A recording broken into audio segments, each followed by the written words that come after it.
Hi everyone, this is Anam. Welcome to PhD jobs and admission. आज का हमारा 8 lecture होगा on research methodology for your upcoming Savitribai Phule Pune university for your PhD entrance examination.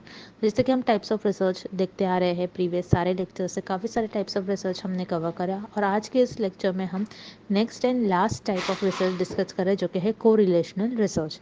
Important topic है, exam point of view से 2 to 3 questions आप examination में इस topic से एक्सपेक्ट कर सकते हो। जैसे कि आपको पता है, आपका एग्जामिनेशन 24 अगस्त के दिन कंडक्ट करवाया जा रहा है, इसीलिए आपके प्रिपरेशंस के लिए हमने रिसर्च मेथोडोलॉजी का कंप्लीट स्टडी मटेरियल लेकर आए हैं, जिसमें हम आपको 100% पासिंग गारंटी देते हैं, यानी हमारे ही कोर्स से डायरेक्टली क्वेश्चंस पूछे जाएंगे। तो इसीलिए स्क्रीन पर दिए गए इस नंबर पर व्हाट्सएप के थ्रू आप हमें कॉन्टैक्ट कर सकते हो या फिर डायरेक्टली हमारे ऐप के थ्रू भी स्टडी मटेरियल को आप एक्सेस कर सकते हो। So that's it and let's begin with the today's lecture. तो एमसीक्यू स्टार्ट करने से पहले मैं आपको जल्दी से बता दूं कि हम आपको रिसर्च मेथोडोलॉजी का कंप्लीट स्टडी मटेरियल प्रोवाइड करते हैं, जिसमें हम आपको video lectures, mock test, notes, revision PDF, जिसमें आपको SPPU पेट का आपको प्रीवियस ईयर क्वेश्चंस हम आपको प्रोवाइड करते हैं, जिसमें आपको जो सारे क्वेश्चंस है आपको English, Hindi and Marathi language में हम प्रोवाइड करते हैं। तो देखिए, ये जो कंटेंट है हम आपको एक ही जगह सारा कंटेंट प्रोवाइड कर रहे हैं, जिससे कि आपको एक ही जगह पर आपको सारी चीज़ें लाइन बाय लाइन आपको किस कॉन्सेप्ट के बाद कौन सी चीज़ पढ़नी है ये आपको यहाँ से समझ में आ जाएगा। क्योंकि अगर आप इंटरनेट से देखते हो तो काफ़ी वास्ट सिलेबस है, काफ़ी ज़्यादा चीज़ें आपको देखने मिलेंगी, काफ़ी डिफ़िकल्ट लैंग्वेज यूज़ करी जाती है, जिससे कि आपको बहुत प्रॉब्लम आता है वहाँ से स्टडी करने में। तो हम आपको यहाँ पर आपके सिलेबस के अकॉर्डिंग जितना आपको एग्जामिनेशन में पूछा जाएगा, कौन से इंपॉर्टेंट पॉइंट्स है जिससे आपको एग्जाम में कंपलसरी क्वेश्चंस पूछे जाते हैं, ये सारा हम हमारे कंटेंट में आपको बताते हैं। तो देखिए, बहुत इंपॉर्टेंट होगा, हमारे ही कंटेंट से आपको एग्जामिनेशन में डायरेक्टली क्वेश्चंस पूछे जाएंगे, ये हम आपको गारंटी देते हैं 100%। जिसके लिए आपको स्क्रीन पर दिए गए इस नंबर पर व्हाट्सएप के थ्रू आप हमें कांटेक्ट कर सकते हैं हमारे कोर्स को परचेस करने के लिए, या फिर आप हमारे ऐप के थ्रू भी स्टडी मटेरियल को एक्सेस कर सकते हो। ऐप के लिए लिंक नीचे डिस्क्रिप्शन बॉक्स में आपको मिल जाएगा। और साथ ही साथ हम आपको पेपर 2 का भी स्टडी मटेरियल प्रोवाइड करते हैं, जिसमें हम आपको full syllabus notes and most expected questions हम आपको प्रोवाइड करेंगे। तो यहाँ पर देखिए, यहाँ पर भी हम आपके पेपर 2 के लिए आपका नोट्स और जो MCQs है इसमें हम आपका फुल सिलेबस कवर करवाएंगे। और यहाँ पर पेपर 2 के लिए भी आपको दिए गए नंबर पर व्हाट्सएप के थ्रू कॉन्टैक्ट करना है, या फिर आप हमारे ऐप के थ्रू भी पेपर 2 के कोर्स को आप एक्सेस कर सकते हैं। तो चलिए अब MCQs को हम स्टार्ट करते हैं। First question, The goal of correlational research is to, so students इस क्वेश्चन में हमें फाइंड आउट करना है correlational research का एम क्या होता है। So let's look at option A, to solve a specific problem. So here option A is incorrect because in applied research में हम कोई प्रैक्टिकल प्रॉब्लम को सॉल्व करते हैं और you can say specific problem को सॉल्व करते हैं, ना कि in correlational research. That's why here option A is incorrect. Then option B, describe the current status of phenomena. So again here option B is incorrect because in descriptive research में हम कोई भी phenomena topic के current status को describe करते हैं, ना कि in correlational research. That's why here option B is incorrect. Then we have option C, to assess relationships between the variables. So here yes, option C is correct because correlational research का aim होता है कि कोई variables के बीच का relation find out करें। So here remember students, यहाँ पर आप नेम में मीनिंग देख रहे हो, कोरिलेशनल मीन्स कोई वेरिएबल्स के बीच का रिलेशन। ओके, सो यस, जैसे फॉर एग्जांपल रिसर्चर को कोई वेरिएबल्स के बीच का रिलेशन फाइंड आउट करना है। सो यहाँ पर रिसर्चर क्या करेंगे, कोई भी पास्ट डेटा जो होता है और you can say existing data जो होगा, उस डेटा को रिसर्चर ऑब्जर्व करेंगे with the help of statistical tool. Okay, so यहाँ पर रिसर्चर के पास ऑलरेडी डेटा होगा और उस डेटा को रिसर्चर स्टैटिस्टिकल टूल मीन्स जो मैथमेटिक्स टूल से रिलेटेड होगा, जैसे ग्राफ्स और यू कैन से चार्ट्स के थ्रू।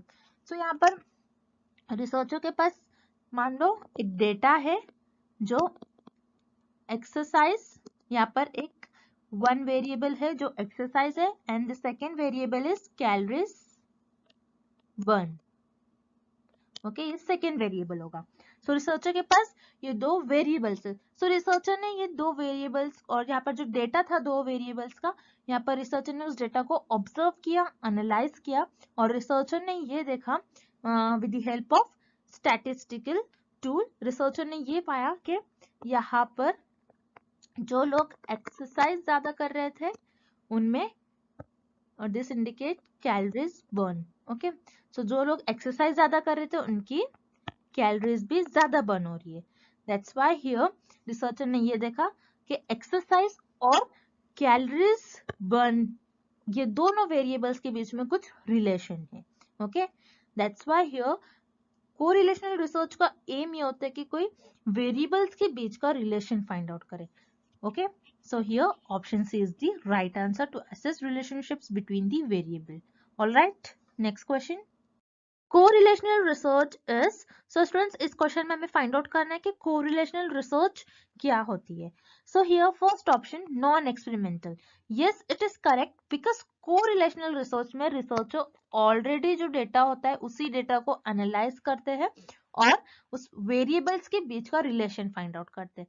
सो यहाँ पर रिसर्चर को कोई एक्सपेरिमेंट परफॉर्म नहीं होता है, एज इट इज जो डेटा है उसी को एनालाइज कर कोई रिलेशनशिप्स फाइंड आउट करना होता है वेरिएबल्स के बीच में, okay. That's why here option is correct. Then we have option B, backward looking. Again option B is correct because correlational research को हम backward looking research भी कहते हैं। So here backward means, जैसे आपको बैकवर्ड वर्ड से meaning पता चल रहा होगा, जो पास्ट इवेंट अकर होते हैं, और यू कैन से जो ऑलरेडी एग्जिस्टिंग जो डेटा होता है रिसर्च, वही कोरिलेशनल रिसर्च में उसी डेटा को यूज करते हैं to find the relationships between the variables. That's why here option B is again correct. Then option C, experimental. No, it is incorrect because correlational research में हम कोई experiment perform नहीं करते, क्योंकि already जो data होता है उसी का use करना होता है, आप यहाँ पर कोई experiment perform नहीं कर सकते। That's why here option C is incorrect. Then here correct option is option D, both A and B. Next question. In correlational research researcher, so students इस क्वेश्चन में हमें फाइंड आउट करना है कि correlational research में researcher variables को कैसे manage करते हैं। So here option A is influence the variable, option B manipulates the variables, C changes the variables. So remember students here influence, manipulates and change means तीनों words का meaning same ही होगा। कि correlational research में researcher variables को क्या manipulate करते हैं या फिर चेंज करते हैं, ओके। सो रिमेंबर स्टूडेंट्स कोरिलेशनल रिसर्च में रिसर्चर वेरिएबल्स को ना ही मैनिपुलेट करते हैं, ना ही इन्फ्लुएंस करते हैं, और ना ही वेरिएबल्स को चेंज करते हैं, बिकॉज इन एक्सपेरिमेंटल रिसर्च में रिसर्चर इंडिपेंडेंट वेरिएबल को चेंज करते हैं, और यू कैन से इंडिपेंडेंट वेरिएबल को इन्फ्लुएंस करते हैं और मैनिपुलेट करते हैं। बट कोरिलेशनल रिसर्च में रिसर्चर वेरिएबल्स को नहीं चेंज करते, नहीं मैनिपुलेट करते, ओके। बिकॉज कोरिलेशनल रिसर्च में रिसर्चर को जो भी एग्जिस्टिंग डेटा होता है वही डेटा का यूज करना होता है। That's why here correlational research में रिसर्चर कोई भी वेरिएबल्स को मैनिपुलेट और चेंज नहीं करते। That's why here correct option is option D, none of the above. Next question. Data from a correlational study is usually shown as a, so students इस question में हमें find out करना है कि correlational research में researcher अपने data और result को किस ग्राफिक फॉर्म में शो करते हैं। So here we have option A scatter plot, then option B pie chart, then option C bar graph, okay. So students here pie chart में हम डेटा को सर्कुलर फॉर्म में represent करते हैं, this is pie chart. Then we have bar graph, so bar graph में data को कुछ ये बार में हम डेटा को रिप्रेजेंट करते हैं, that's why it is known as bar graph. And scatter plot, this is the diagram of scatter plot, okay. So yes students, correlational research में रिसर्चर अपने डेटा और रिजल्ट को स्कैटर प्लॉट के form में represent करते हैं, because scatter plot के help से researcher direction of relationships find out करते हैं between the variables, okay. So जैसे कि आप देख रहे हो इस ग्राफ में, जैसे ईयर इंक्रीज हो रहा है, सो लोकल इंडेक्स भी इंक्रीज हो रहा है। दैट मीन्स हियर रिसर्चर ये फाइंड आउट करते हैं कि फर्स्ट वेरिएबल अगर इंक्रीज हो रहा है तो सेकेंड वेरिएबल क्या इंक्रीज हो रहा है या डिक्रीज हो रहा है। सो हियर पाई चार्ट और बार चार्ट में आप वेरिएबल्स के बीच का रिलेशन और डायरेक्शन नहीं फाइंड आउट कर सकते, that's why here pi and bar graph will not use in correlational research. Okay, so here correct option is option A, scatter plot. Next question. In correlational research, when two variables move in the same direction, then it is. So students, इस question में हमें find out करना है कि correlational research में जब two variables same direction में move करेंगे सो उन्हें हम क्या कहते हैं. So here option A, positive correlation. So positive correlation कैसा होता है, जैसे फॉर एग्जांपल स्मोकिंग. अगर कोई स्मोकिंग ज्यादा कर रहा है so and lung cancer. Okay, so उनका लंग भी ज्यादा अफेक्ट होगा. मीन्स जो पर्सन ज्यादा स्मोक कर रहा है तो उनमें ज्यादा चांसेस होंगे कि उनको लंग कैंसर हो. तो आप देख रहे हो ये दोनों वेरिएबल सेम डायरेक्शन में मूव कर रहे हैं. That's why it is known as positive correlation. Then we have option B, negative correlation. Negative correlation जैसे for example junk food and health. Okay, so अगर आप ज्यादा जंक फूड खाते हो तो आपकी हेल्थ क्या हो जाएगी, आपकी हेल्थ डिक्रीज हो जाएगी. हेल्थ में कुछ ना कुछ आपके प्रॉब्लम होंगे.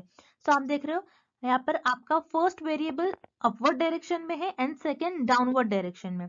सो यहाँ पर दोनों वेरिएबल अपोजिट डायरेक्शन में मूव कर रहे हैं. That's why it is known as negative correlation. So here option B is incorrect. Then here option C, zero correlation. Zero correlation means again we'll take example. जैसे for example अगर आप face wash कर रहे हो and अगर आप face wash करते हो अपना सो क्या आप आपकी क्लास में फर्स्ट आओगे. सो यहाँ पर फेस वॉश और क्लास में फर्स्ट आने से कुछ रिलेशन होगा क्या, नहीं, बिकॉज यहाँ पर फर्स्ट वेरिएबल का और सेकेंड वेरिएबल के बीच में कुछ रिलेशन ही नहीं है. That's why it is known as zero correlation. जहां पर दोनों भी वेरिएबल्स के बीच में कुछ रिलेशन नहीं होगा उसे हम कहते हैं जीरो कोरिलेशन.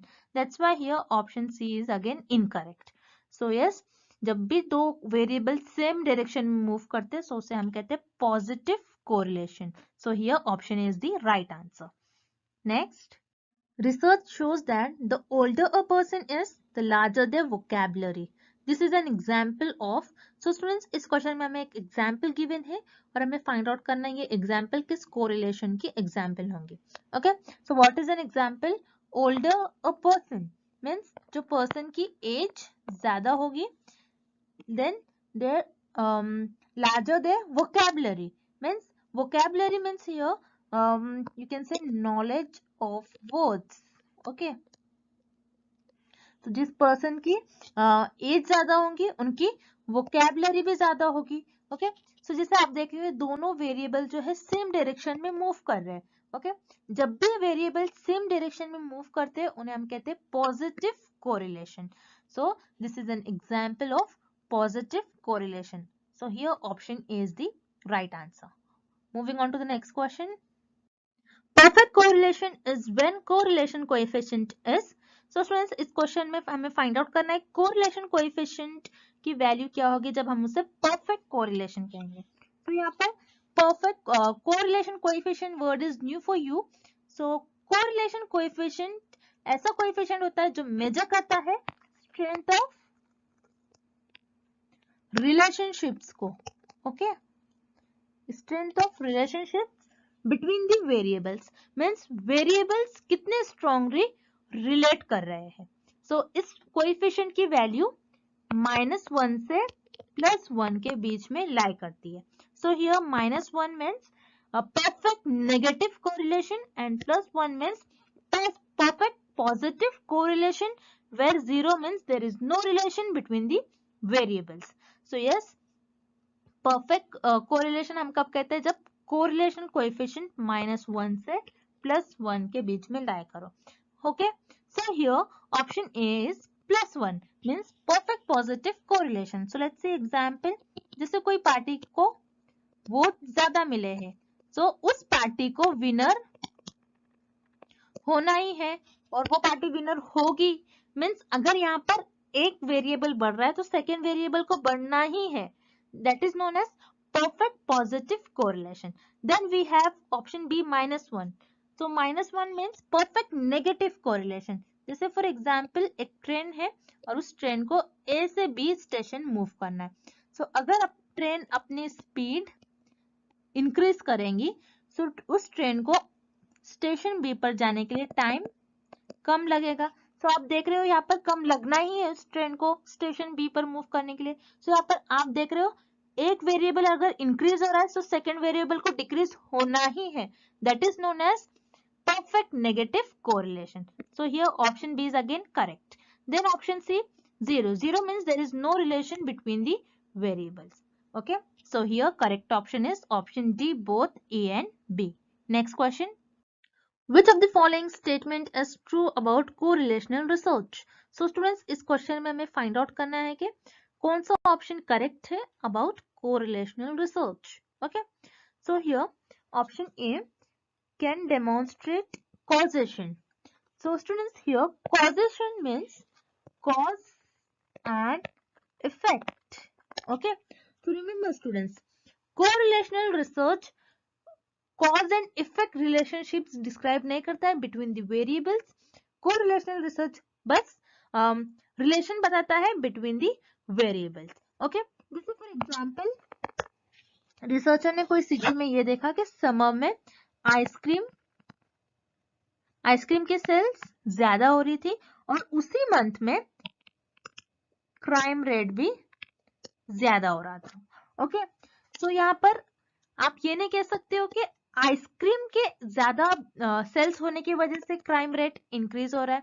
बट यहाँ पर आप देख सकते हो आइसक्रीम एंड क्राइम रेट. यहाँ पर आइसक्रीम और क्राइम रेट के बीच में पॉजिटिव कोरिलेशन है. मीन्स एक वेरिएबल बढ़ रहा है तो सेकेंड भी इंक्रीज हो रहा है. सो यहाँ पर कॉज एंड इफेक्ट रिलेशनशिप नहीं हो रहा है. क्या आइसक्रीम की वजह से क्राइम रेट इंक्रीज हो रहा है? नहीं. हम यहाँ पर कोरिलेशनल रिसर्च में cause and effect relationship find out नहीं करते. So that is why correlation does not imply causality or causation. Okay.